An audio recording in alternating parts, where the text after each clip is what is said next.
What is up, guys? JD here. Hope you're doing well today. We're going to be taking my Wixco Prexston apart today to do a quick clean and disassembly how-to for you. Let's get it.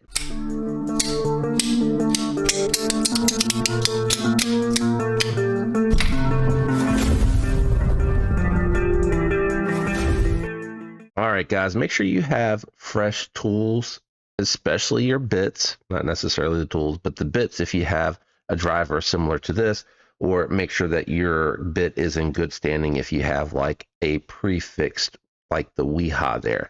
I'm just checking because I don't think you need to take the pocket clip apart, but it is T6. I just wanted to check that very quickly. With this one here, if you did want to get in between the scale, I would go ahead and recommend removing that pocket clip because it could go into the steel liner. It also will help with your angle on being able to get to that back bit. So let's go ahead and get the clip out of the way on this particular one.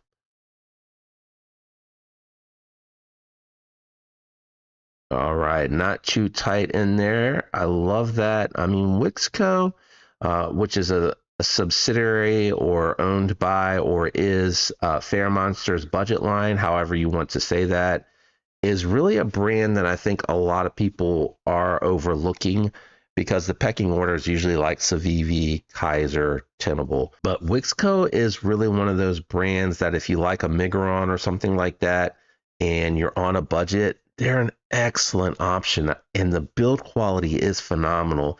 The hardware, like I said, I'm not finding that it has too shallow of a head on the hardware.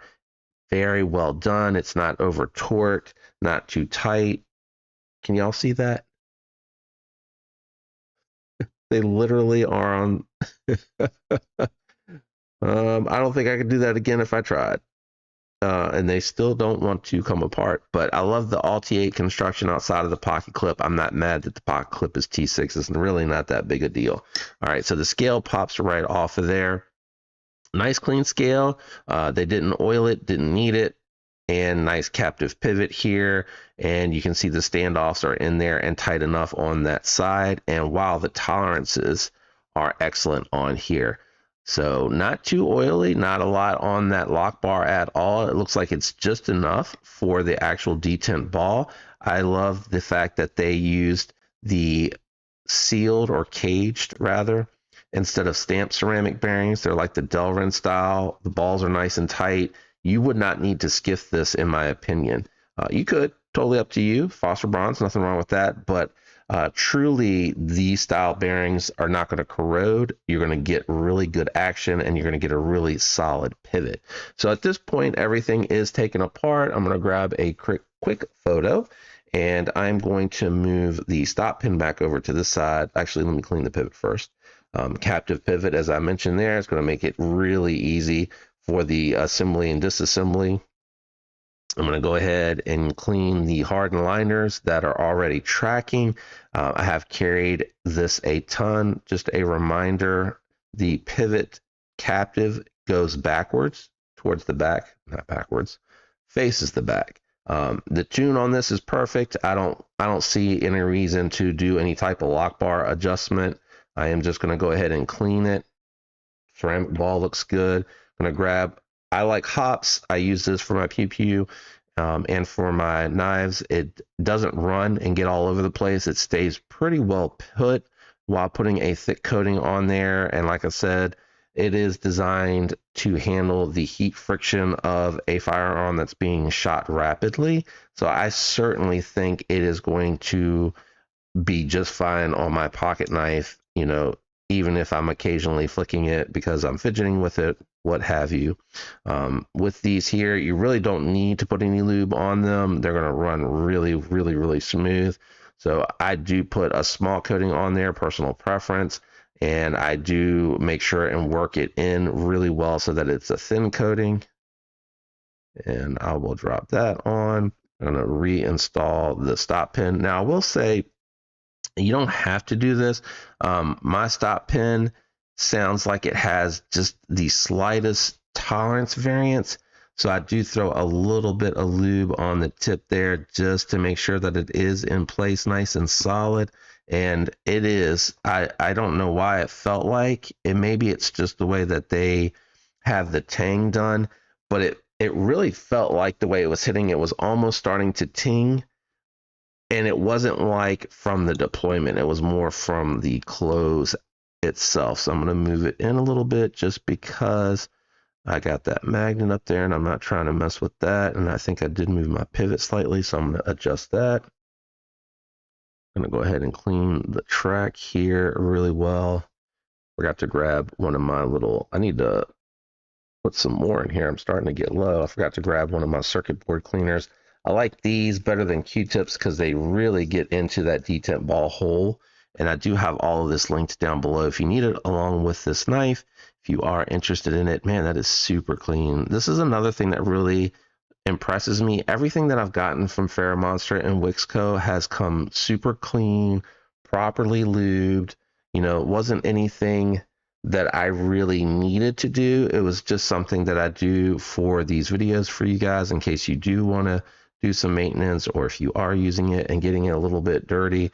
I had to do this the other day, actually, ironically, for one of my O-Knife U1 Pros that I had outside. I was opening mulch and it did actually get into the bearing, so I had to take it apart, and it was all over the micarta because my gloves had it on them, and I had to take it apart and clean it. And I think I've already done that disassembly. If you have any of those, just check my playlist, they're out there. So captive pivot facing rearward is going to make it easily go in there.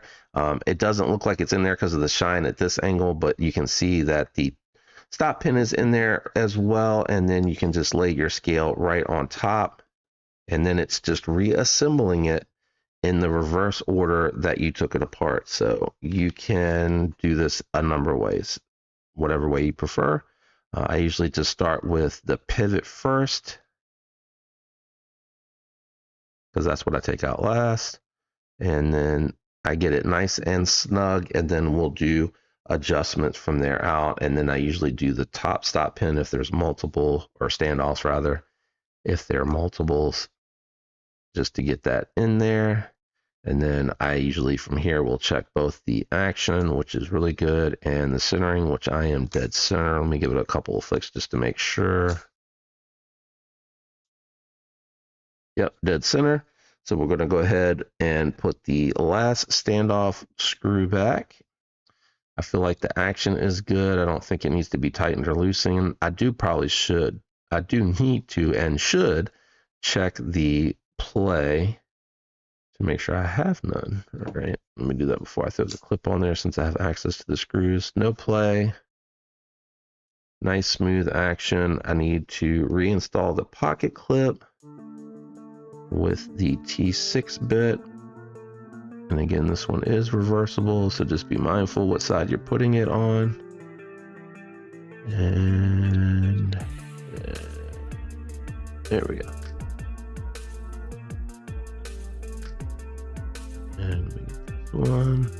Also, I didn't really pay attention to that, but I love the design aesthetic. Oops, I totally missed. I am not in there. There we go. The design aesthetic of the 2-hole versus it just being an opening. Yeah, that's really nice. Just a super easy, straightforward disassembly on the Wixco Prexston. If it helped you or you enjoyed it, a like would be appreciated. And if you're enjoying the content, your subscription helps the channel. If you're interested in any of the Wixcos, I have an affiliate link and a discount code that saves you a little bit of money at checkout. But this one here is just another absolute banger from them. And man, just it really is smooth.